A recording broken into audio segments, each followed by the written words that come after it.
So, hey guys, are you frustrated with where you're at right now? Maybe stunted in your progress? Well, if you are, I want to recommend a place for you to go called Growth Day. growthday.com/ed. It is the #1 personal development app on the planet. It's got all kinds of high performance techniques in there, courses, accountability, journaling, live speeches from some of the top influencers in the world, including me. It's an overall environment to change your life. growthday.com/ed. Let's talk a little bit about business, because this is a side of you that you underplay, but I know business well enough. When I listen to you, I'm like, man, this is good stuff. Talk a little bit about the difference between, because I think every company should have them, entrepreneur, intrapreneur. What's the difference? Well, I mean, your audience, I think, knows this. Like, not everybody, my father used to say, and I didn't understand it as a young kid, Joe, not everybody has a stomach for entrepreneurship. Mm-hmm. What do you mean by that? As I got into it and started running my own business at a very young age, man, my stomach was in knots 24/7. Am I going to be able to make payroll? I can't believe I just pissed that customer off. This marketing message I just paid for didn't work. The truck broke down and I got 20 jobs to go do today. Everything that can go wrong does go wrong. You got to have the stomach for it. I mean, your reputation is on the line. By the way, you get a girlfriend, she's leaving you in about 7 minutes because you don't pay any attention to her because you're running your business, right? Your parents are like, this is ridiculous. You didn't show up for the funeral. You didn't show up for the wedding you were supposed to be at because you're running your business. So intrapreneurship allows you to do all that without as much frustration because the company you're working for is allowing you. They're providing a little bit of a safety net. They're giving you some of the tools. If things don't go so well, they wipe your ass a little bit. So if you don't have the stomach to go to war, and Ed, you got to tell your audience if I'm not true, I mean, you are going to war if you're in yourself. If you're not ready for war and you want like maybe a practice version, that's intrapreneurship. You could do it within the confines of the company you work for, and which is fine, by the way. That doesn't mean you're any less of a person. By the way, I love people that work for us that act like entrepreneurs within the company. Me too. Fantastic. As opposed to somebody that's just kind of moseying around and punching the clock. If anybody knows what a time clock is these days, right? Punching the clock at 9 a.m. and 5. I mean, sometimes in our office, I'll stand by the door when we had an office pre-COVID. I'll stand by the door at 5 p.m. and I want to stab people that are walking out at 4:59. Yep.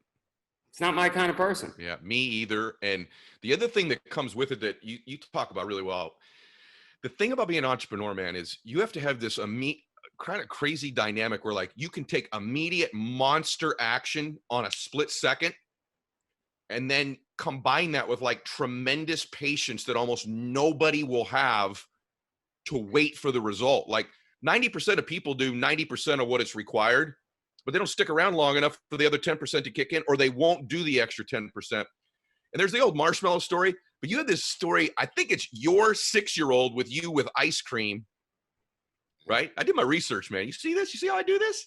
So tell them this because it goes to the point, like you just said a minute ago, 20 years to still keep trying to get people to come to the farm, right? So tell them this ice cream deal. Well, so in 1972, Professor Walter Mischel, probably the same moment my mom was walking into a health food store, Professor Walter Mischel, Stanford University, decides to test children, puts them in a cubicle, bunch of kids in a cubicle, different cubicles, and says, here's a marshmallow. You could eat that marshmallow now, or if you wait, I'll give you 2. And what the researchers were trying to figure out was like, is there anything interesting around people that could wait and delay gratification and not eat the marshmallow right now? And another example in your own life would be like in the morning when the alarm goes on, do you hit snooze or do you get right up, right? And they followed the kids for 30 years. Most of the kids, as you would imagine, ate the marshmallow right away. But a few of the kids were able to withstand the pain of looking at this marshmallow and not eating it. And what they found were those kids had better SAT scores, they went to better colleges, they had better cars, better marriages, better house, everything in their life was better. And So I wanted to, when I found out about this, I said, gee, honey, to my wife, I said, we got our first kid. Look, we should find out, like, what kind of kid do we have? Right? Is this a kid, like, because everything we stand for with Spartan is the ability to be stoic and just, not eat that marshmallow. So anyway, we give him a scoop of ice cream. It's about 10 o'clock at night. I'm already making excuses in my head that if he fails, it's because he should have been in bed already at 8. Hey, Jack, if you want, you could eat the scoop of ice cream now, or if you wait, I'll give you 2. And we're about 3.5 minutes in. No, he looks at me. I'm so proud to say, and he says, Dad, how long do I have to wait to get 15 scoops? And you would appreciate this. Anybody listening that's an entrepreneur, we're playing for 15 scoops. We're not playing for 1 or 2. And you got to withstand pain to get 15 scoops. That is... Okay, rewind. Everyone go back right now. Rewind. Go back about 2 minutes. Play that again. Get your kids in the room. Either watch it or listen to it again. That's why I wanted Joe on, you guys. No one... You know what it is? I don't know if it's the combination of how you grew up. You give analogies and stories in ways that I like, that I relate to, maybe a little bit better than like your traditional speaker dude, but I want to ask you, and I'm just curious, is there something you believe? I was asking myself this morning, so I thought I'd ask you. Is there something you really believed 10 years ago about life or business that you believe almost the complete opposite in now? Like your perspective's just changed, 20 years of all the Spartan races, all the people coming to the farm, just getting older too, by the way. Is there something you used to kind of really believe that you don't believe anymore that's replaced by almost the opposite belief? Isn't that interesting? That's a great question. And I'm quickly scanning my brain over so many years in business. And it's a little my answer is going to be a little contradictory to what we just spoke about, which is, I think when I was young, and I think this is the case with all of us, maybe not my son, Jack, but like, I didn't necessarily have the patience. I wanted to make money. I wanted to have a nice house like those guys. I was cleaning their pools. How did they get nice cars? I wanted to do it fast. And I just didn't understand that, like, slow down, young grass. Like, it's just gonna, like, life is actually longer than you think, even though it's short, if that contradiction makes sense. So I think today I have no regrets. I wouldn't change anything, but if I was guiding somebody young, here's what the ancient Spartans, I'm going to answer it this way. The ancient Spartans back, 2,500 years ago, everybody believed in legacy, right? They wanted to build the pyramids. The ancient Spartans said, fuck legacy. Let's focus on doing a perfect job at what we do. I mean, perfect. Legacy is just going to come. Here we are 2,500 years later talking about the Spartans. It worked. If you go to Sparta, Greece, you don't see big monuments built or scriptures or books written. They didn't keep track of any of that stuff. They just kicked ass at what they did. And it worked. And so I guess that would be my message to my younger self, would be like, don't worry about like making money, like just focus on the here and now. And I didn't really know that at a young age, even though mobsters were telling me things like they were telling me, I wanted it now. Yeah. Does that make sense? Yeah, totally. I had 2 of them, but I'll ask you about one of them for me, how you respond to this. I used to think when I was younger that I was really driven out of like chasing my dream, like I had this big dream, whatever it was, like living on the beach. Me and my wife did not live on the beach growing up.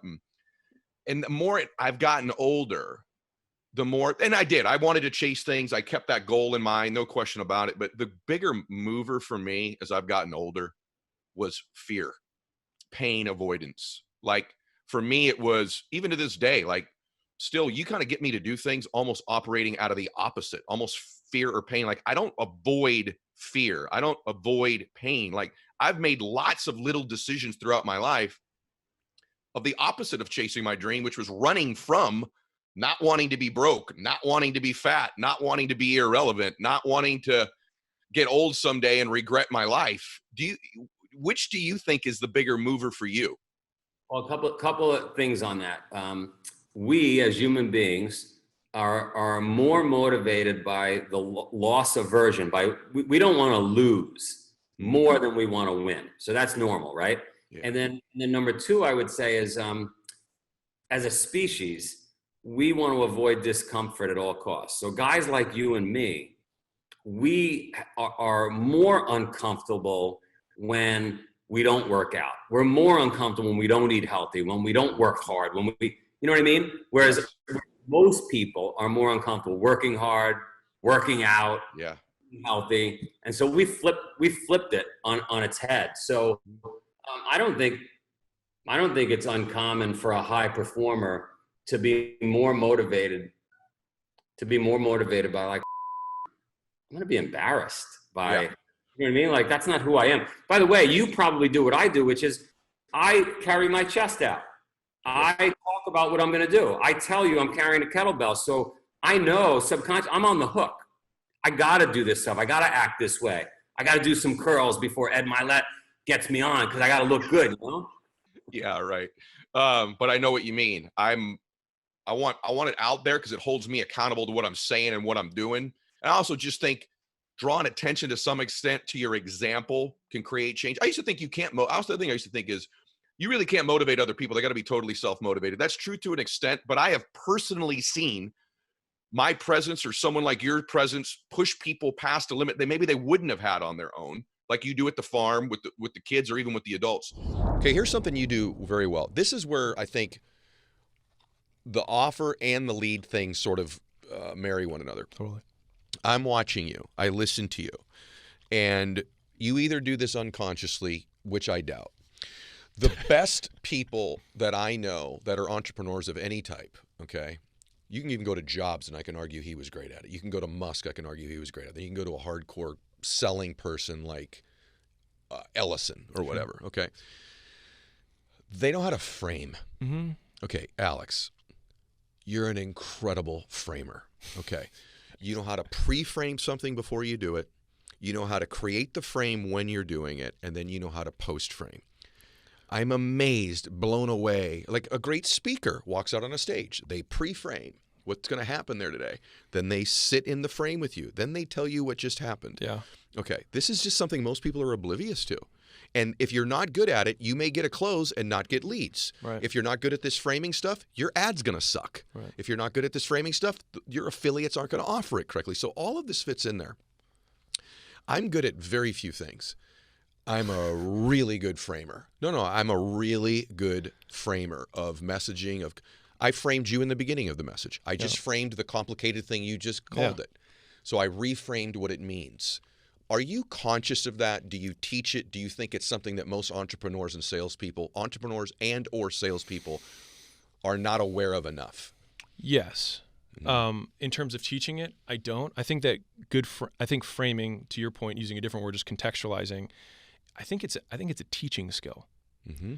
And so what we're saying is like, I said this is what this means. It's like I'm translating this because you might speak in techno jargon for whatever the thing that you're selling is. And they're like, you just said a lot of words. And you're like, it means your house is going to be protected. Right. That's what this means. Can I give you another sleep example? well at night. Can I give you another example of a frame? Your launch. Yeah.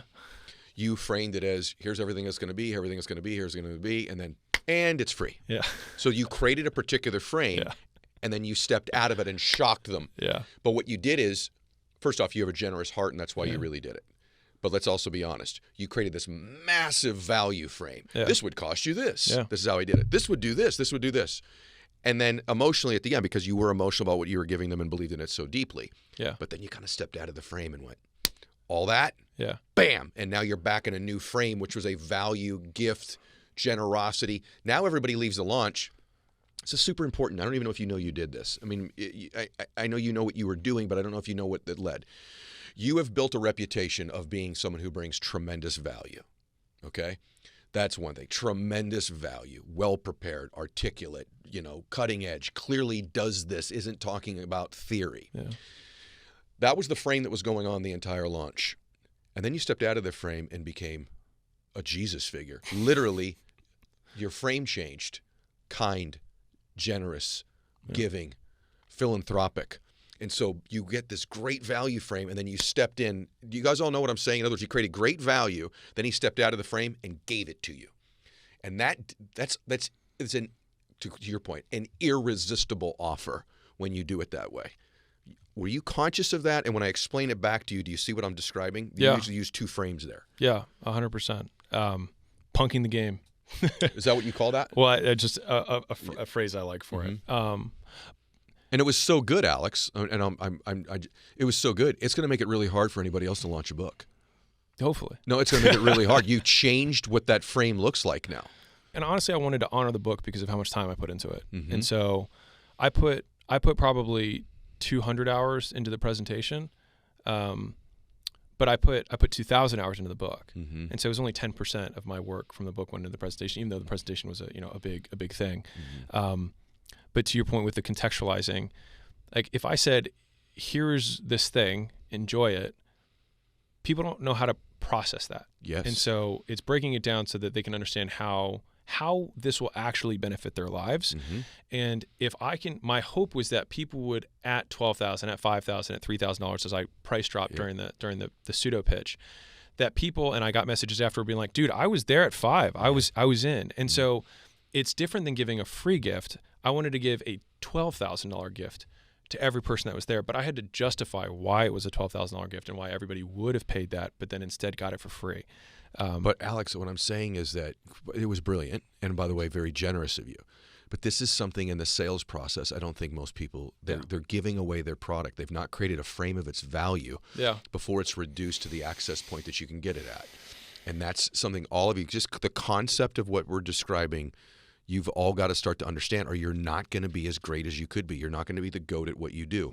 If you listen to this show for a while, you've heard me and my guests talk a lot about how critical it is to have your wellness goals in order, especially lately with me. So you know how powerful visualization is. When you visualize yourself 1, 10, 30 years from now, you've achieved all your goals. Ask yourself this: am I healthy at that point? In your visions, of course you are. But like anything else, without a plan to get and remain healthy, you can't hit the goal. And that's why I'm so thrilled to be partnering with Life Force. It's co-founded by my good friend Tony Robbins and Peter Diamandis. Life Force is a leader in proactive care. The Life Force membership includes everything you need to understand your wellness and help you make good decisions today that keep you on track in the future for your health.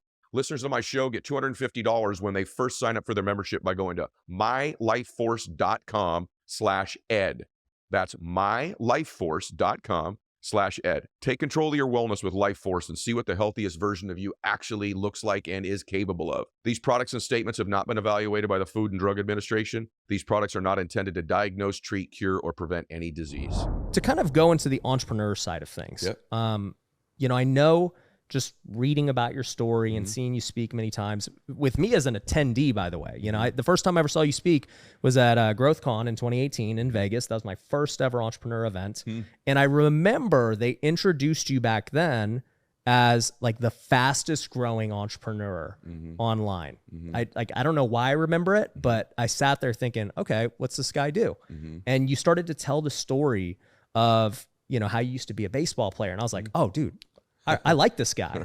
I just literally retired. That's crazy. And I'm like, man, dude, I'm trying to think, how am I going to build my entrepreneur career? And you started to tell this story, and, it was like, man, dude, baseball didn't work out for him, but, entrepreneurship did. So tell me a little bit about that. What was the transition like going from an athlete to this? Really hard. Yeah. As you know, like that.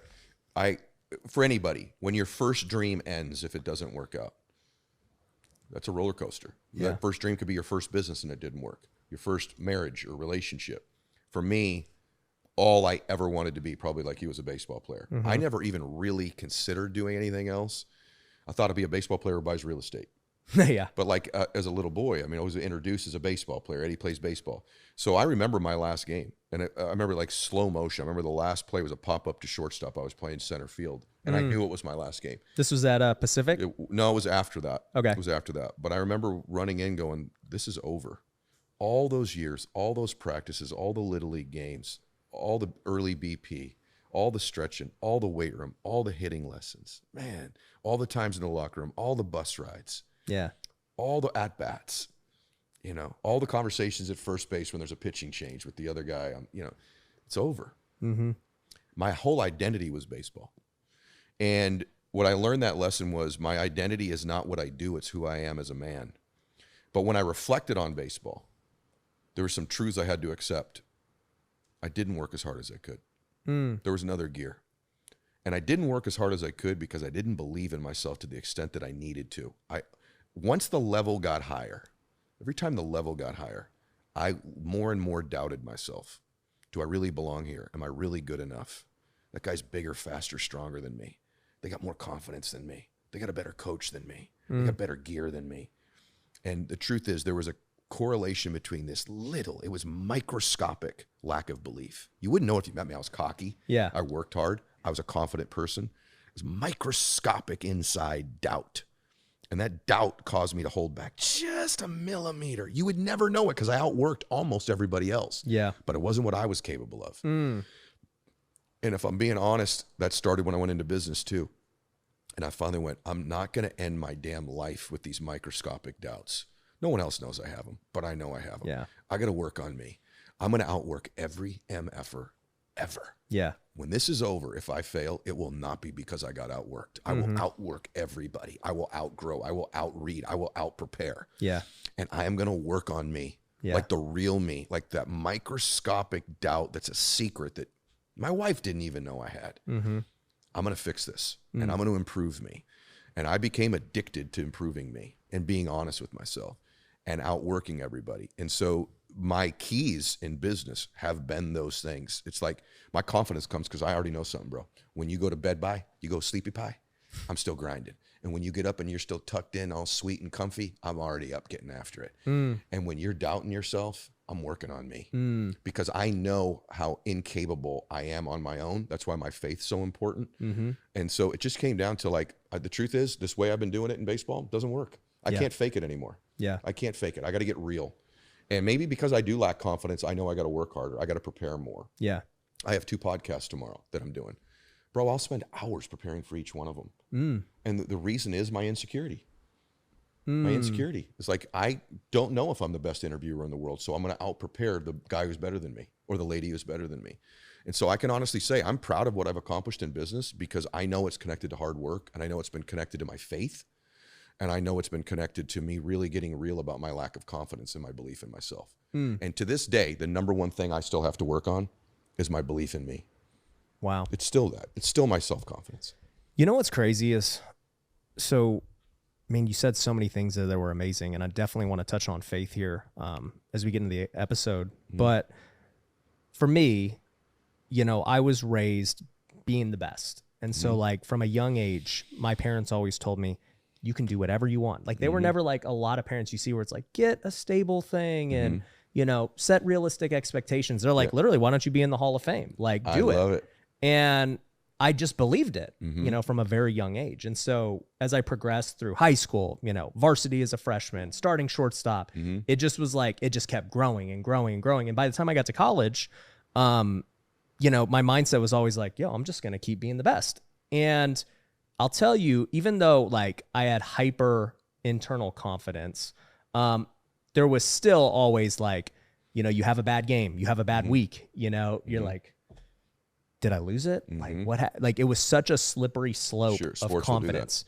And, you know, every step of the way you keep leveling up, you realize like, wow, there's some real dudes here. You know, in college, we would face, you know, they'd be telling you like, this guy's going to go in the first round. You're like, dude, this guy ain't no joke. Yep. And then, you know, I was fortunate enough to get drafted. And so, you know, I remember going to my first season, 21 years old, and all of a sudden I got Dominicans, Venezuelans, every first rounder, every best player in their high school, every best player in their college. And I'm like, dang, okay. Like, you know what's good about that though? Yeah. That's business. Yeah. Here's the deal. You can do okay where you're at right now, but when you get to the top, you're playing against some killers, man. Yeah. I got into self-help, personal development, entrepreneurship. I'm playing against some killers, man. Yeah. These guys are killers. They're working hard. This guy's like whoever that you've had on your show before, right? These Cardones, these whoever's, these Hormozi, these dudes are killers. Yep. You got to be good, man. You got to be good. I'm a killer. You're going to compete against me? Yep. You better bring a sandwich, bro. You better pack a lunch, right? Because, and I learned that in baseball. And what happened when I got to that level in baseball, I'm like, I don't know if I'm a killer like these dudes, right? When I got here, I'm like, oh, no. Yeah. I know. Yep. I know what I know. I know what I've done. I know what I believe in.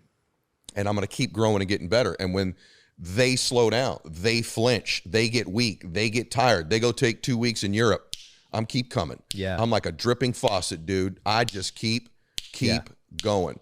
And over time, that serves me really, really well. In fact, it fires me up even talking. Like, I'm getting pumped telling you. Yeah. Because I want to be somebody so badly. That's not left me as I became somebody. When most people get a little bit of being somebody, they lose that wanting to be the next somebody. That's why, like, you see a guy win a championship belt in boxing. Great. Can you repeat? Can you repeat 8 times? Can you repeat 12 times? And for me, it's like, man, I'm addicted to this expansion thing. And I want it bad. And I don't know what it is. I don't know why I'm like I am. I'm just this way. Yeah. I've just accepted me, man. I want to be somebody so badly, even at this stage of my life. Yeah. I'm excited to meet me at 55. Yeah. I wonder who the heck I'll be at 55. I know it won't be the dude I'm right now at 52. That's for damn sure. And I keep a lot of friends who's the same dude he was 5 years ago. Yeah. Telling the same stories about the same jokes and the same stuff. I want somebody who's challenging me, pushing me, growing me, expanding me, and I see them doing it in their own life. There's motivational people, they're cool. There's inspirational people, that's the next level. They get you inspired, that's to be in spirit. I love those people. But my favorite people are aspirational. These are people I aspire to be like. I aspire when I'm around them to be more like them. I try to be all three. I want to be a motivation, play to your motives, right? I want to be inspiring, but I also want to be aspirational that hopefully when someone's around me, they're like, there's pieces of this dude. Yeah. Pieces of him, not all of them, that I aspire to be more like. Yeah. To me now, man, now I'm a good friend. Now I'm a good mentor. Now I'm a good role model and a leader. What skill do I think is the most important as an entrepreneur? That's a really difficult question, but if I could go back and you could only give me one skill to begin with and I had to build from all of it, I can tell you for sure what it would be for me, and that would be the ability to influence. So it's the ability to persuade people. Without that skill set, the vast majority of my wealth does not exist. If you can't persuade people, if you can't influence people to make decisions that are in their own best interest, but that also grow your business, your brand, your company, your net worth, you can't ever become successful. One thing that everybody I know that's a leader in everything they do can do is persuade people. Now, I watch people do that in all different types of ways. Some do it through intimidation, some do it through force, some do it through humor, some do it through persuasive strategies, transfer of energy, you name it. But all leaders can persuade. All successful people can get people to make decisions in their own best interest that also get them to participate with their company. It's the number one skill that I see most people not spending the most time on, is their ability to communicate, their ability to persuade people. And because they're constantly trying to go to a different course, or they think that somehow if their product is good enough, or they get the right sales pitch, that somehow they're going to win. But the fact of the matter is, you've got to become a better persuader. I'm constantly, personally working on that skill and refining it. My ability to persuade from the stage, through the camera here, to get you to make the decisions that are in your own best interest, to persuade you that I can help you, to persuade my children. When I'm negotiating on buying a company or buying a car or buying a jet, it's my ability to persuade people to make the decision that's in their own best interest to participate with me. And so if I was a quarterback in football, it's my ability to persuade the team to work the hardest, to run the best routes, to get open, to give it all they've got. Head coaches in football, school teachers, their ability to persuade and influence, pastors, you name it, personal trainer, they've got to persuade people to do the exercise, or that they're the expert. So it's our ability constantly to influence and persuade people that I think is the number one skill in life. And so if that's the case, what are some of the keys in doing that? So number one thing as a business leader that you should be evaluating is, are you constantly refining, constantly getting better, constantly making alterations, constantly being aware of how you can improve in all of these areas? The thing that happens when I say that to most people that are average, let me tell you what their response is. I already have that. I already got that down. I'm already persuasive. I already can do that. And even as I say that to people, I hear people all the time say, oh, I'm already good at that. Let me be very, very clear with you as a friend. If you were really good at that, you'd be more wealthy. You'd be happier. You'd have a bigger business. You'd have a better family life than you have. So it's your vast overestimation of your ability about that one skill set that is probably going to hold you back more than anything. As a friend, let me tell you, you're nowhere near as good as you think you are at that skill. And the fact that you think you're great at it may be your greatest detriment to moving forward in your life, because you don't think there's this gap between where you should be and where you are that'll cause you to do the work to get there. And so I never overestimate my ability to persuade. I always think I can get better. I always think I can grow. And I know there are multiple areas and sectors in which we persuade people. So I might be really good speaking from the stage. But the question is, how am I in front of 30,000 people or 100 people? How about one-on-one? How about in my family? How about to a group of 3? What about in a boardroom? What about the white-collar people? What about the blue-collar people? What about in my personal life, right? What about getting people just to make their best effort? What about in putting money somewhere? And so there are thousands of areas in which we persuade people to like you, persuade people to laugh at your joke, right? So constantly, when you buy something, persuade them. When you sell something, persuade them. Persuade your children. So it's your overestimation and thinking you're great at that constantly holds you back. You're nowhere near as good at that as you think you are, and the fact that you think it is already an indication you're not very good at it. So you might be great in one area but not great in the others. And so please don't check the box and think you're outstanding at that. Because if someone who's spoken in front of millions of people on stages from 60,000 people to 6 people, who's made millions and hundreds of millions of dollars in business, traveled the world in multiple different businesses. In athletics, I've coached athletes, entertainers, politicians, business people one-on-one, and I coach in large groups. If I know I need to get better in those areas, I would submit to you that you probably do as well, because I'm not as good as I could be or as good as I should be in almost every area of persuasion. Having said that, let's take the business context for a second. One thing I want to challenge you to be is a leader of your business, whether it's just you're a leader of 1, which is you as a salesperson, or a leader of 10 as a team, or a company of 25,000 employees, is you must become evangelical about your cause and your mission.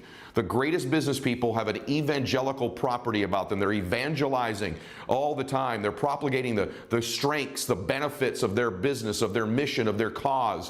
One of the great evangelists of all time is Steve Jobs. There's a great book written by a guy named Guy Kawasaki many years ago called Selling the Dream.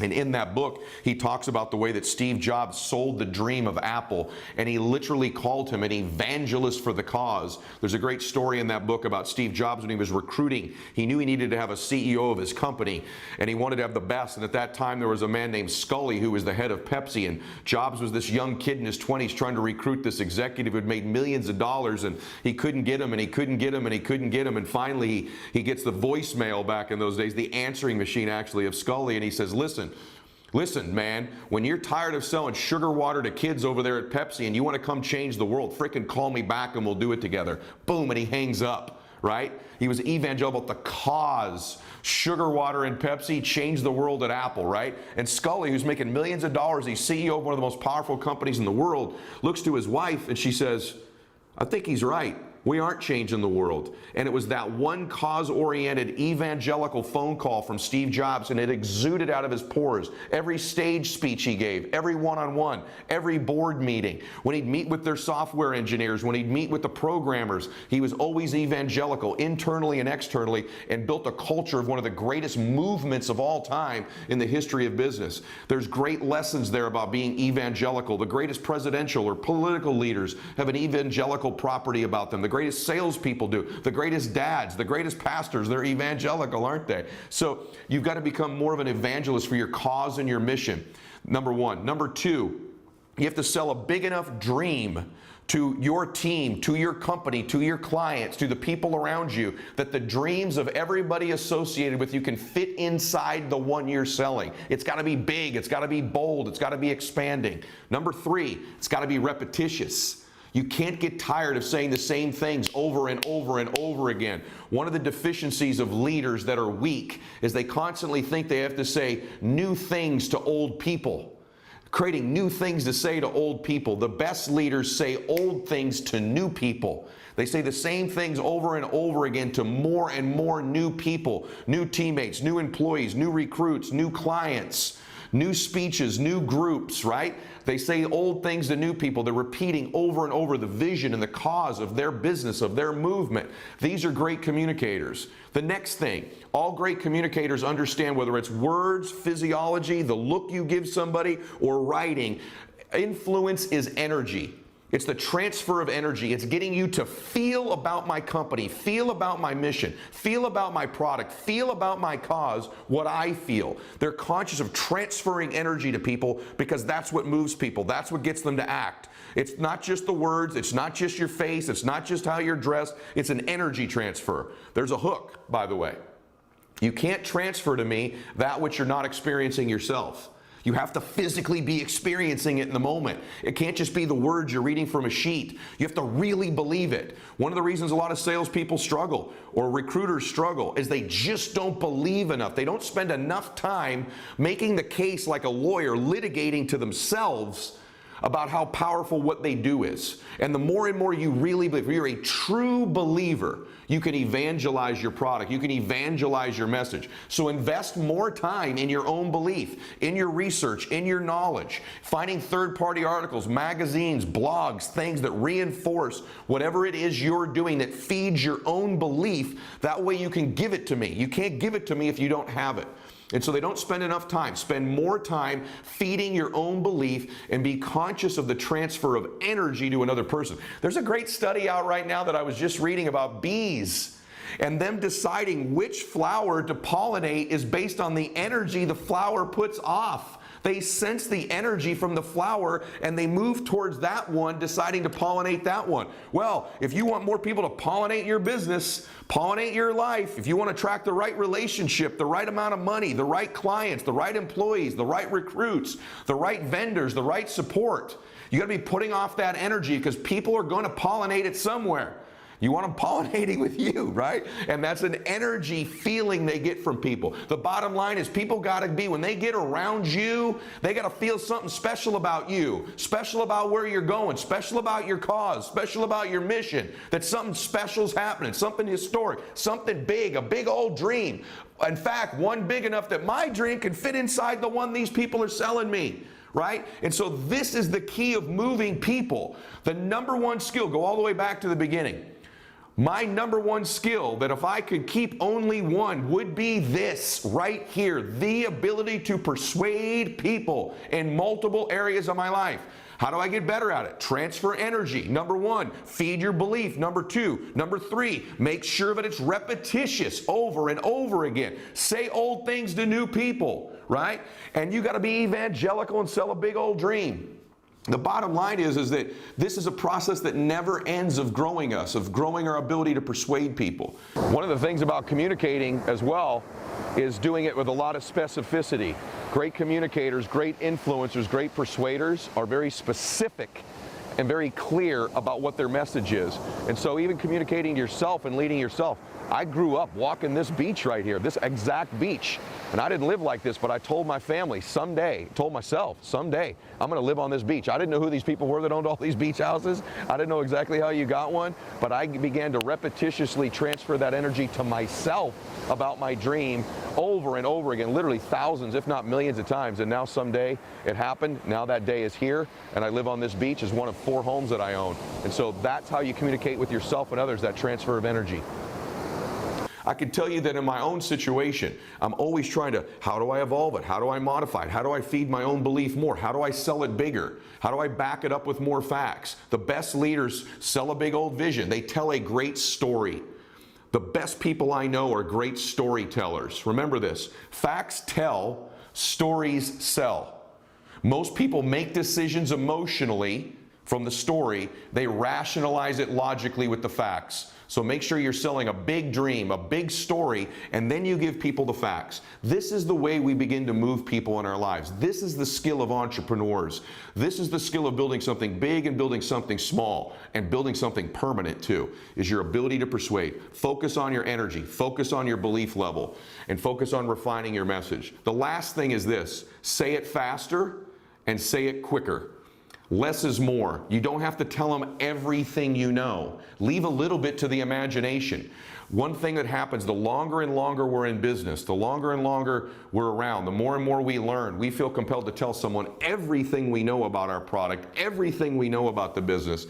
And that's not how you energize people. You give them just enough and then shut up. My dad used to tell me when I was a kid, when I'd be asking for money to take my girlfriend to the movies, he'd say, hey, don't sell past the close. Right? He had already agreed, and I'd keep selling them. And sometimes I'd lose them with this extra BS I'd be giving them. So I want to challenge you, don't sell past the close.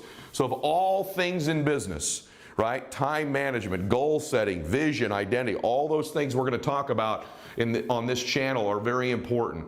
But if you can't communicate, if you can't persuade, you are toast. The last thing I would say to you, how do I get better? There's lots of books, lots of tapes, but it's really, for me, it's modeling. I learned to model certain people initially and then modify.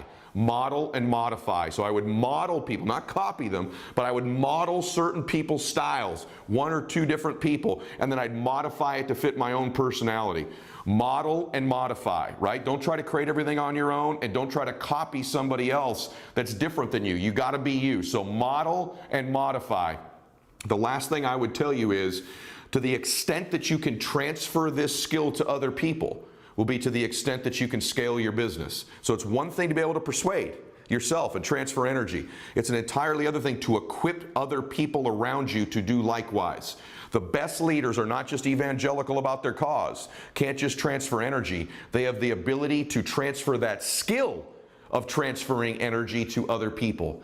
And then you begin to build your movement, whether that's 1 or 2 or 10 or 25,000 or millions and millions of people. Sometimes your clients can be your top evangelizers for you when they use your product. So it's your ability to transfer that skill. And you have to do that through repetition. The way to transfer the skill of energy to people is through repetition and role play. Repetition and role play. Far too many people just talk and teach their teams how to do things. They talk at them rather than work with them. The way you get me to do it is there's no substitute for experience. 100 hours in the classroom is worth 1 hour in the field. 100 hours of teaching is worth 1 hour of role play where we do it together. Getting them on the stage, getting them. When I started speaking, one of the great speakers, that he was an older guy, so this is going to date him, but when I first started speaking, I got on the stage and I would open up for this one speaker. And when I'd come off stage, he was a really older guy, but he'd say, "What was it like to play on stage with Elvis?" Meaning he was the Elvis, right? But I got to know what it was like to be on the same stage with the Elvis of speaking at that time.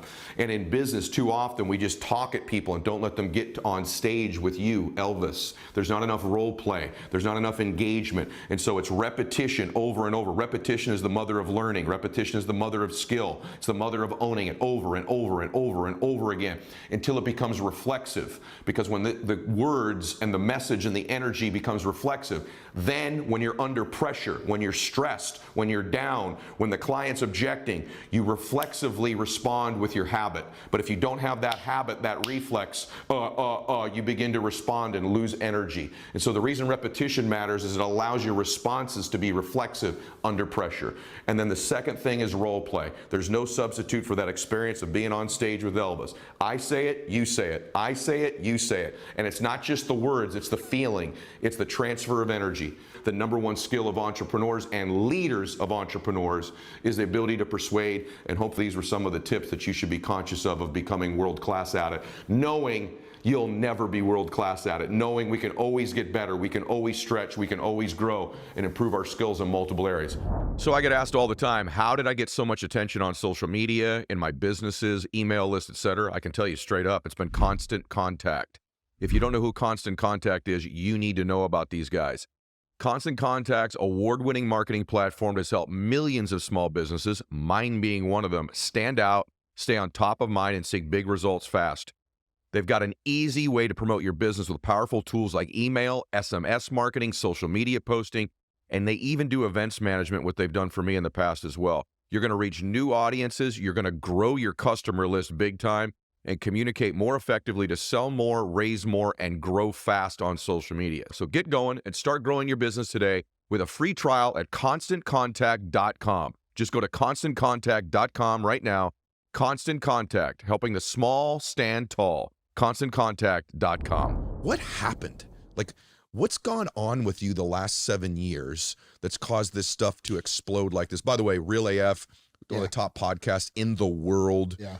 I mean, the MFCEO project before that, which may or may not resurface. Yeah. No, it is. It's coming back. I know, but I didn't know they knew, right? It's coming back. It's coming back. So, like, what's been some of the keys to you doing what you've done the last, say, 7, 8 years? What's happened? First of all, I'm surrounded by killers, dude. Like, that's the thing we got to understand. You know what I'm saying? I've got tremendously successful, smart, intelligent people around me in every direction. So my brother, who is the CEO of First Form now, my executive team, the people who show up there every day, these are incredible people. And they do the rowing of the boat, right?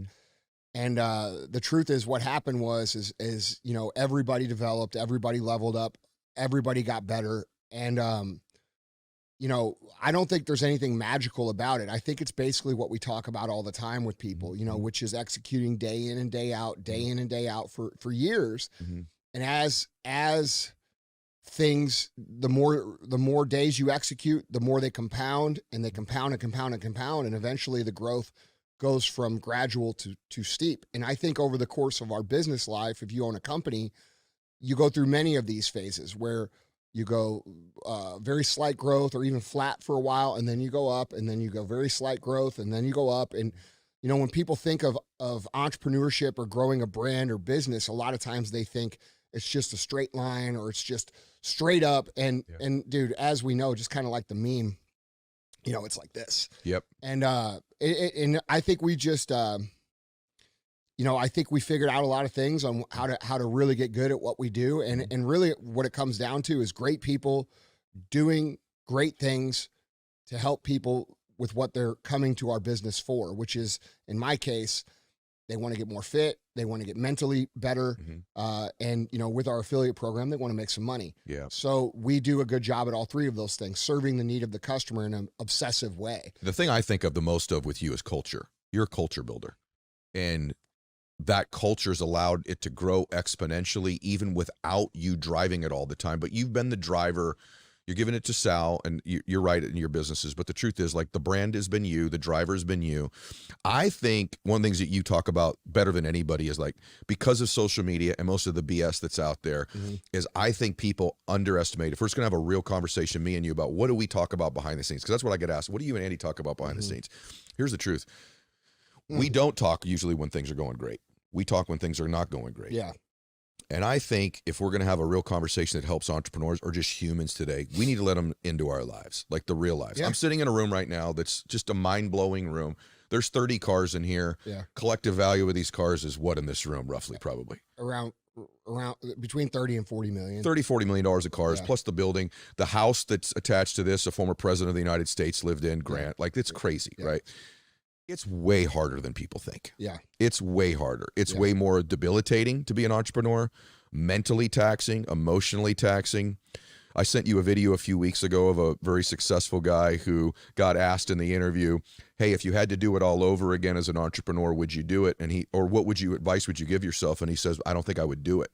And we both went, I don't know that I would either. If we're being really real, talk about that just from your perspective. How the real stuff of being an entrepreneur, mentally, emotionally, and physically, the toll that it takes on somebody. Not the pretty stuff that they see. Everyone's in Turks and Caicos. Everyone's tan and partying and in nightclubs. But the real stuff of building something great. How hard is it on all those aspects? I think it's harder than anybody could possibly imagine that hasn't done it. And this is why I get so frustrated with the current state of the environment of entrepreneurship on the internet. Because we have a lot of people who haven't really built anything. They've maybe built a little cash flow, but not any asset or not a real company. And they tell everybody that entrepreneurship is for everybody. And unfortunately, entrepreneurship isn't for everybody. It's statistically only for 7 to 8% of the people. And only 1% of those people actually ever become millionaires. And when we statistically break that down and we look at the way it's marketed, it bothers me a lot, because I think a lot of people get sucked in who would be tremendous intrapreneurs, tremendous contributors. What's an intrapreneur? Somebody who is a part of a brand, who takes ownership of the brand, who operates at a high level and cares, and helps to build whatever it is that's being built. So they work inside a company. Yes. Okay. Yeah. Okay. And I'm blessed to have just unlimited amounts of those kinds of people. And I think when we talk about the mental toll, and this actually leads into why the book was written, and why 75 Hard was created. You know, a lot of people are confused. They think I'm out here trying to be David Goggins. The I am. I'm trying to survive. You know, and that takes a certain level of toughness. And as you know, contrary to what a lot of people think, I struggle a lot. I have real struggles. I struggle mentally. There's a lot of pressure.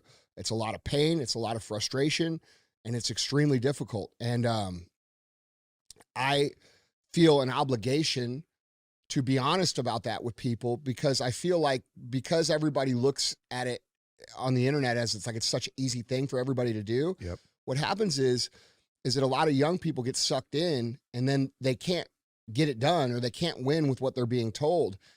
And because they're being told a false reality of it, they have a false expectation. And so when they get in and they're like, holy shit, this is actually really hard, they blame themselves. They think it's them. And I see this every day. I see this in my DMs. I talk to people and they, you know, so I just feel like it's better to be honest with people about how hard it really is and what it really takes, so that you can prepare yourself for the journey. And I think that's the proper way to present entrepreneurship, which is why I'm so big on mental toughness. Because as entrepreneurs, you know, we are actively choosing to walk the unbeaten path, right? Like we are actively choosing to do a life that most of our friends, most of our family, most people are never going to understand. And they're going to attack you for it. They're going to say, oh, you know, why do you think you're too good for everybody? What more do you need? Like, you know, remember where you came from, or you still like the amount of negativity that comes with doing things outside the norm of society as an entrepreneur is so fucking hard to deal with that you have to be prepared to deal with it. And then not only deal with it, but also learn how to leverage it. And, you know, the truth of the matter is, man, and I talk with Emily about this all the time, and I talk with you about this all the time. It's hard as and it beats the shit out of me. And like, dude, I feel at 25 years in business, First Form's only 14 years old, but I've been in the same line of business for 25 years with supplement superstores. I feel like an old man sometimes. Me too. You know what I'm saying? Like I feel like, and then when I do the math, how many hours I've worked a full lifetime. Many lifetimes. Yeah, already. Many. So it's, you know, I get a little frustrated. Actually, I get highly frustrated with the way that it's presented in real life. You know, there's a lot of fake, and it really doesn't bother me from an aspect of people are cheating. People are going to cheat in everything that they do. That's the nature of human beings. But what bothers me is the good people who are honest, that want to build something, that get sucked in it. And then, you know, what I think about is like, how many good ideas, how many good businesses, how many cures, how many good solutions are lost because the expectation of the expectation of the path is painted to be something that it isn't. And people who would otherwise succeed if they just knew what to prepare for quit. And then us as human beings in business lose out on a lot of good things. Yeah, we're cheated out of their greatness because they've been presented a picture. By the way, you're exactly right. The value of what you're talking about is immeasurable for everybody listening to this, because being an entrepreneur is so difficult mentally, physically, emotionally. By the way, I think it's worth it. Yeah. And sometimes I wonder whether it is. I do too. So, I mean, I really do. But I think this is the real talk, because when an entrepreneur begins to experience these things, they're like, well, this isn't what I see. I must be doing it wrong, or I'm not cut out for this, or my business doesn't work because I'm feeling all these things. And we're one of the few two people, maybe the only two. There's probably somebody else. It's like, actually, if you're experiencing all of this heat, setbacks, financial catastrophes, emotional catastrophes, people stealing from you, suing you like they shouldn't, you're probably on the actual right path as an entrepreneur. And all stages are difficult. One thing most people don't see with you, because the story becomes dated because you're so successful now, is I want you just to tell the audience, because they may not realize this, because we're in here with, you know, I don't know, you have hundreds of millions of assets now. You built a company that's a $1 billion plus brand. And even at this stage, it's not roses and bubblegum most of the time. No. But the first decade for you. It's harder now. Really? It's harder now than it was in the beginning. It's harder than when you were living in the back of a supplement superstore? No question. Okay, tell them about that, and then tell me why it's harder now. Well, that's how we started. You know, Chris and I started in 1999 with $12,000 from painting the stripes on parking lots. We had a buddy who had a striping company who was gracious enough to give us a job.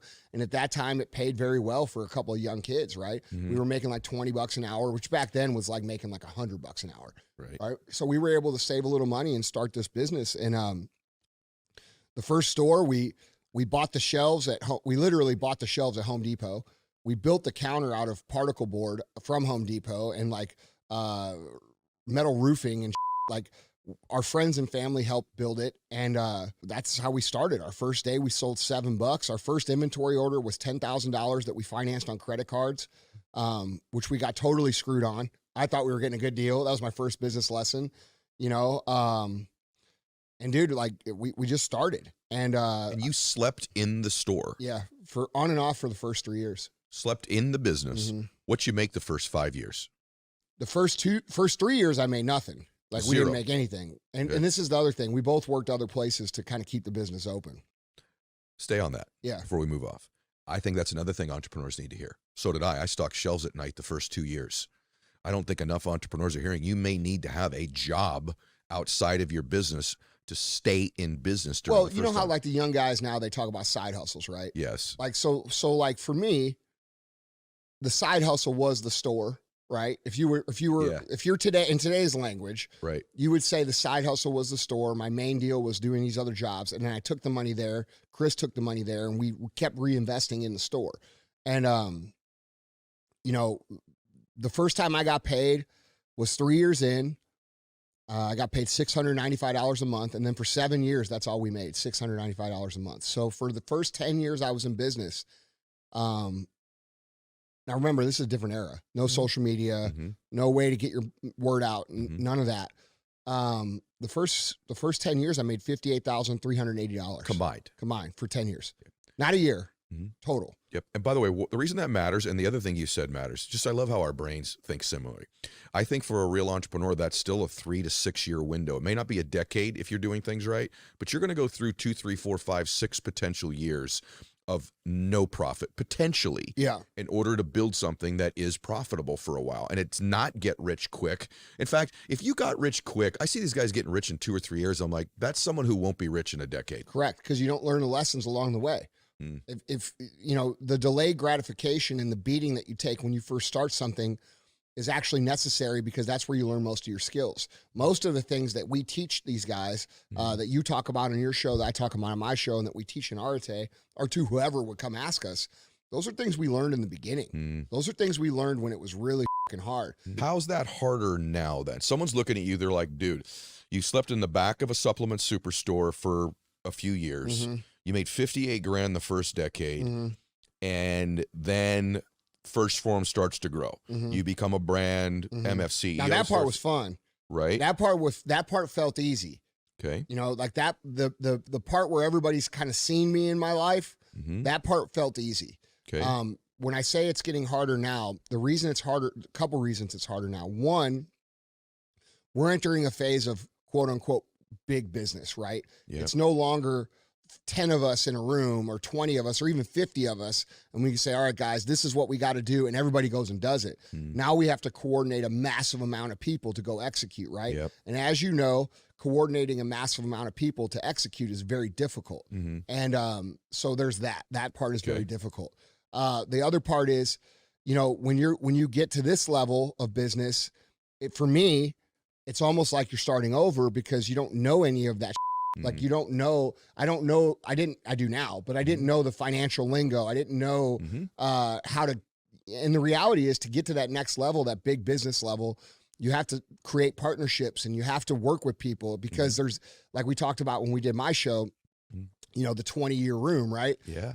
You have to start playing ball with the bigger players. Otherwise they keep you out of the game, because these people own the market at the top of the game. So it's just different, dude. And isn't it also the pressure of having the responsibility? That's of what having, I was going to get to. Yeah. It's the amount of, like, these guys who were all sitting in the room with us. I love these guys. Yep. Those people at HQ. I love those people. Yeah. And like, knowing that you're responsible and that they've invested in their lives into my project that we've started so long ago, our project, is a tremendous amount of weight to bear. You know what I'm saying? These people have families, they have kids, they have people to provide for. And if I make the wrong call, or we make the wrong move, or we do something wrong, there's consequences that are outside of us. Exactly. And that's a lot. I think also as you get older, that becomes more of the forefront. Like, dude, you know, when you start getting to be able to take care of yourself, and, you know, you're not starving anymore, and you get to the point where you can do some cool shit like both of us have been able to do, you start to like look around and you're like, well, man, all these people, they got to win too. Yeah. You know what I'm saying? I'm going to tell you something about you. Okay. Yeah. That's the thing I'm most proud of you, is that right there. is that no, wait, let me just say it's it. real. Because people see a side of you that's like this just crazy intense. He's pissed about what's going on social media. He's pissed about what's going on in culture. They don't understand the nature of where it comes from. And I'm one of the few people that can give people context. Very few entrepreneurs, they don't care. They get to a point, I'm just going to be real. They build their company up, then they just decide to exit. Who cares what happens to everybody else? Yeah. And you have this thing about you, which is probably why you've been successful. You're really hard on people. You're a hard dude to be around. Yeah. You're a hard dude to be in business with. I'm in business with you. I'm a hard dude to be friends with. You are. Yeah. But by the way, you're also, if my car broke down in the middle of the night, I just Yeah. said this to somebody yesterday about you. That whole analogy, I know for sure who I would call. Yeah. I know it'd be you. Yeah. And so you're also a great friend to have, but you're hard because you set incredibly high standards. Yeah. Right.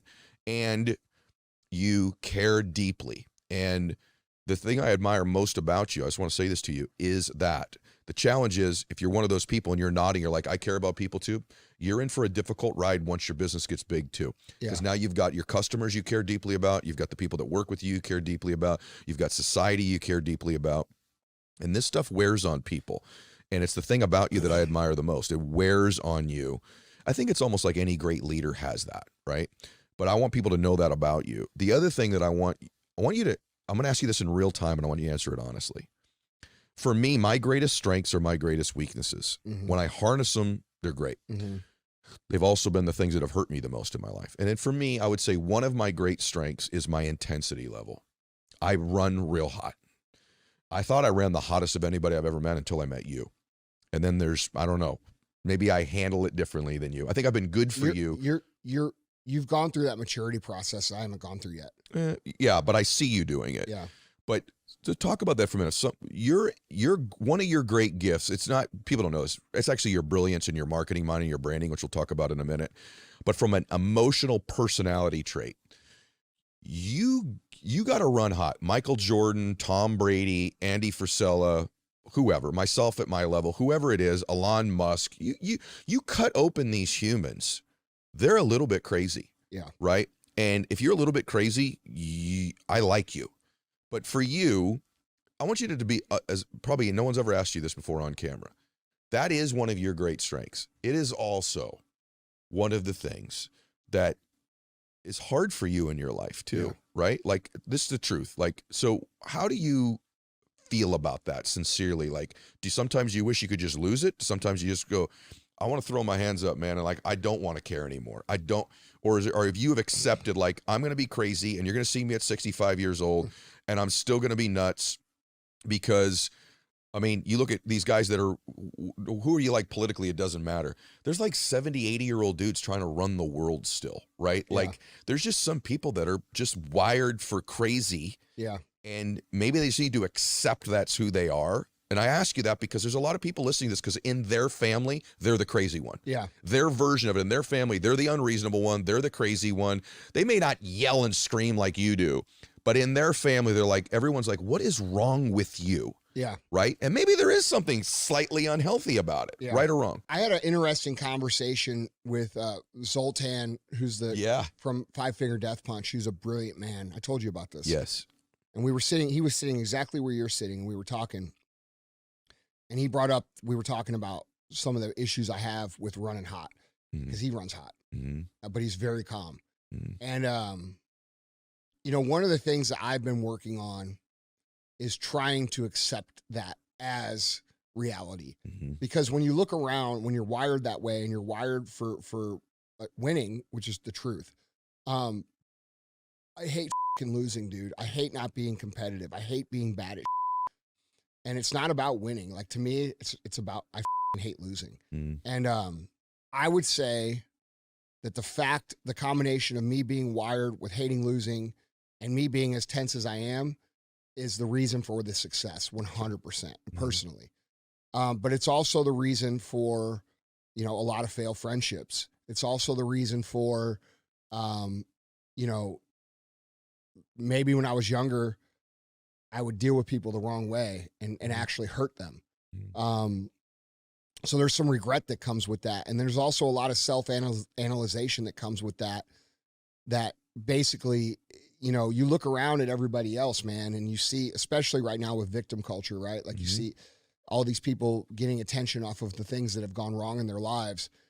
And I don't talk about those things that have happened to me. I don't talk about the bad things in my life. Like, we've all had bad things. I'm looking at one. There's a scar on the left side of his face. He was stabbed. Yeah. And Most people don't know that. Yeah. Yeah. And I think the underlying truth is that, yeah, it creates a lot of wins, but it creates a lot of difficulty too, and a lot of mental anguish, because you're not like everybody else. You know, when you're built different than everybody else, and you have this desire for more, and this desire for achievement, and this desire to win, everybody else looks at you like you're and they'll tell you that too. You know, what the is wrong with you? Like, why can't you just relax? Why can't you just do this? Because I'm just not built that way, man. And as I've gotten a little bit older, I've gotten better at accepting it. And it's sort of embracing the fact that this provides a lot of good, but there's a lot of things that you have to deal with that come that aren't so good.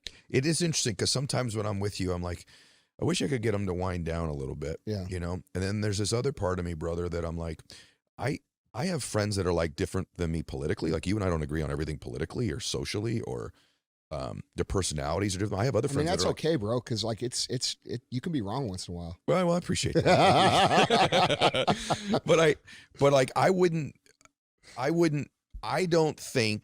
I think unreasonable people change the world. Yeah, they do.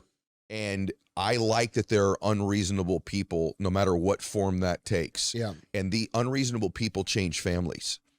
Unreasonable people are the one. Yeah. And so however that manifests itself for you in your life, if you're listening to this, I think weird equals rich and normal equals poor. And I don't mean that just financially. I mean in life. Yeah. Like, bro, you're a damn roller coaster. Yeah, I know. You're a roller coaster. And you know what? The ride is worth it, because life would be boring without you. Yeah. And the world would be boring without unreasonable. What would the world be like without Steve Jobs? What would the world have been like without Henry Ford? Right? What would the world have been like without some of the great leaders we've had, you know, geopolitically around the planet? Great entrepreneurs advance culture, right? And they change families. And so if you're listening to this, stay unreasonable, but have some grasp, what I think you've had happen the last 3 or 4 years, and I take credit for this, some of it, is you become a much more self-aware person. Yeah, for sure. And I think self-awareness. And that's a fair comment too. Like, you should take some credit for that. Like, real talk. Because being around you, like, you're one of the only people that when I do get upset, you help me work through it, as opposed to just reacting. And that's something that I truly appreciate. Thank you, bro. You know, like, the one thing I could say about the people that are around me is that they have a lot of grace. Yeah, you know what I'm saying? They also have a lot of gratitude, Andy. Yeah. And that's important. Look, there's certain people in the world that just shake things up all the time, and they're hard to be around, and they win championships. Yeah. Okay? That's what Belichick does. That's what Phil Jackson did.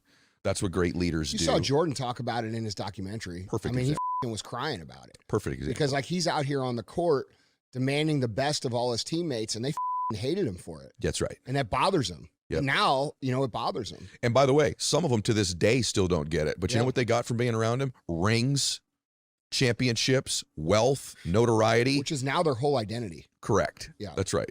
Do you say something that I love, and it goes to 75 hard. You've then created things in your life, though, to give you some mental peace and fitness. So not only does it develop mental toughness for you, but, like, we'll put it up on the screen right now if you're watching YouTube, and if you're not, I'll describe it. What did you weigh at your heaviest? Well, I don't know, but the heaviest I ever saw on the scale was 350. 350. Yeah. So probably a little bit heavier than that. That was once I got the courage to get on the scale. Okay, so you had been heavier than that. Yeah. And now, just so y'all know, like, this is a, 245, something like that? Yeah, 250. And he's a big dude, and he's shredded, and he's in great shape. So you've not only just changed your brand, you've become wealthy, you've built multiple big brands, and you've changed your body, okay? And so you have created a catalyst for change in your life. How? Is it 75 hard? Is it doing hard things? Is it cold plunges? Like, what's the stuff? Is it all of that crap? Like, what has changed you? Because here's the other thing about you. I'm just going to say, I'm watching your face. You never spend any time taking any credit for it. You do not allow yourself, even as we sit here, to look around here And where we're sitting is the most impressive room I've ever sat in my life, okay? And you've done some remarkable things in your life. My frustration for you as your friend is, I wish you'd enjoy it more. Same time, success leaves clues. Very few humans have changed their body, their finances, their brand, and their businesses to the extent you have the last decade on the planet. Listen to me. On the planet, okay? And by the way, also, even though, also the way that you treat people is, you've always been kind behind the scenes. You're great with people, bro. Off camera, you literally said to him, I heard you, I want everyone to hear this, then I want you to answer the question.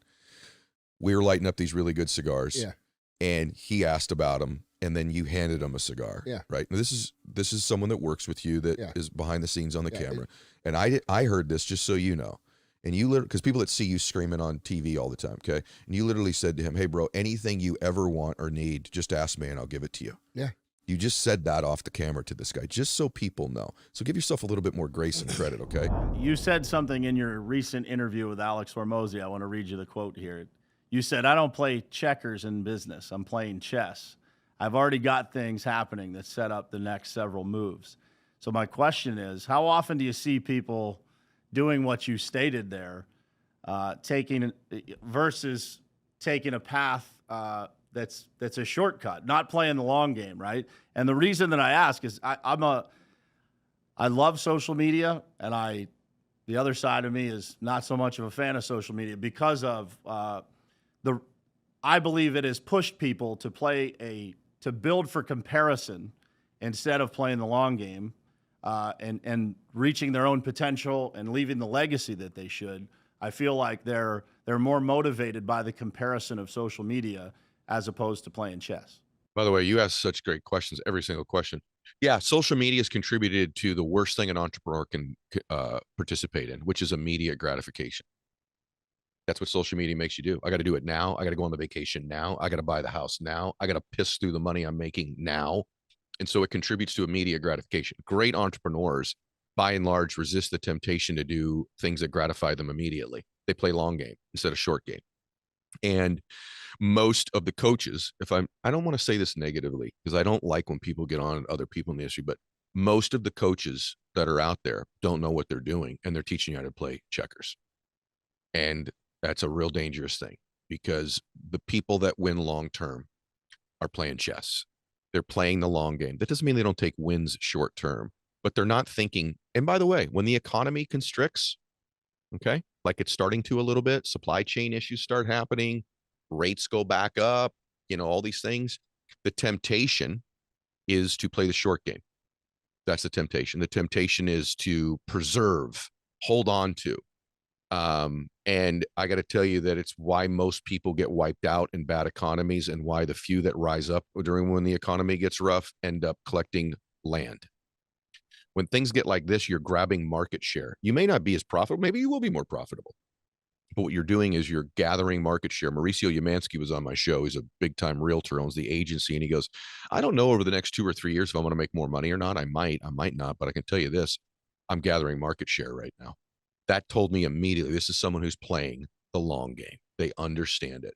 And the truth of the matter is there's a combination of different circumstances happening. My daughter and I were talking last night. She came back. She ended up coming back late last night from Clemson. We're going to have dinner when I'm done here today.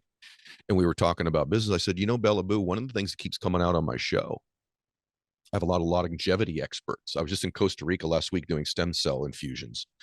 And I said, Bella Boo, I said, you're 20 years old. I said, you're probably going to live to 120, maybe 150.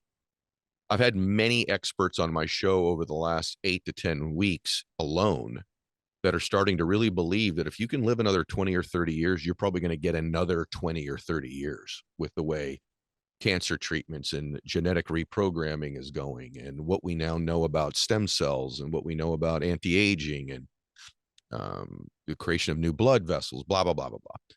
And I said, so Bella Boo, you're going to be in business a long time.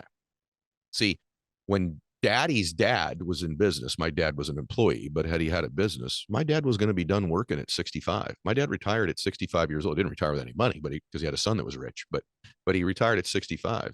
I said, Bella, you'll be barely hitting your prime at 65 as an entrepreneur, as a business person. You're going to live a long time. Now, that means a few things. Number one, you're going to have a business for a long time. Number two, you're going to need a lot of money to live that long and maintain your lifestyle. Way more money than right now. Retirement age is 65 or 70. Average person dies around 80. And most people are retiring with nowhere near enough money to live comfortably into that age 80. What happens when it's age 130? And that may sound outrageous. That is not outrageous. Like, there are going to be people that are currently alive that are going to live to 120 and 140 and 150 years old. That's a fact.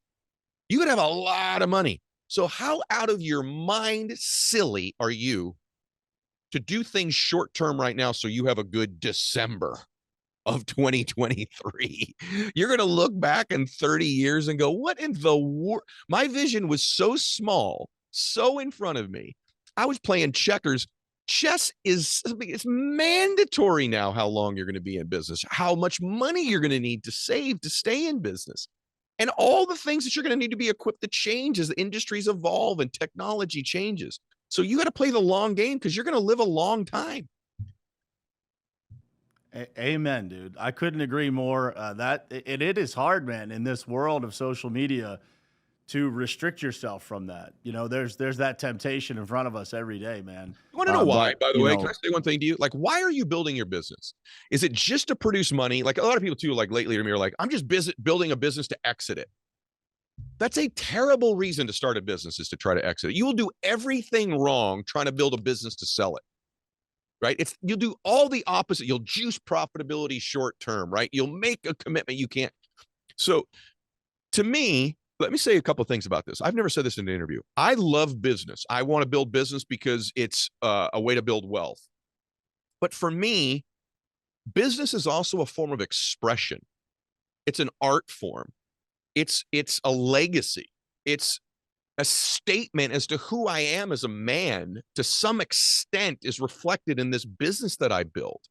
And so I just step back and go, why do I do what I do? Is it just to make a buck? And that's okay. You can do okay with that. But do you think Elon Musk right now, if you think he's a pretty good entrepreneur, do you think he's doing it to make a buck? Or has he got some legacy play? You think he's playing checkers? You think Jeff Bezos is playing checkers? You think my friend Tim Cook, who runs Apple, you think he's playing checkers? Are you crazy? Because it's not just about money. It's a form of expression. It's an art form. It's a way of making a statement about who you are as a person. It's a way of making the world better, of contributing. And I think success is your responsibility. I think if you don't like the way the world is going right now, there's one group of people who are going to change it, and it's entrepreneurs. Entrepreneurs change things culturally. They do. They run stuff. And if enough entrepreneurs get together and say, no, these are the things we stand for freedom, for faith, for capitalism, for whatever those things are that you stand for a form of expression, for opportunity, for creativity, for building something beautiful and magnificent, for doing good work, for doing something you're proud of, for being the best at something, for taking pride in a day's work and a job well done, for treating people well and rewarding people well and keeping your word and keeping your time commitment. Man, then business becomes something you can't cheat the game. You can't cheat the game. You got to be somebody who's committed to doing something great with your life, and business is your sport. Like, I'm not a great golfer anymore. I was a pretty good golfer. I played baseball. I was pretty good, not good enough to play in the big leagues. This is my sport. This is my hobby. This is where I make a statement as to who I am as a man. It's through my business. It's not the only place, but then I can also live my values out in my business as well. So I'm going to spend the majority of my life on this stuff, the majority of my day. Why would I not think it's a big deal to play the long game? Long answer to a great question.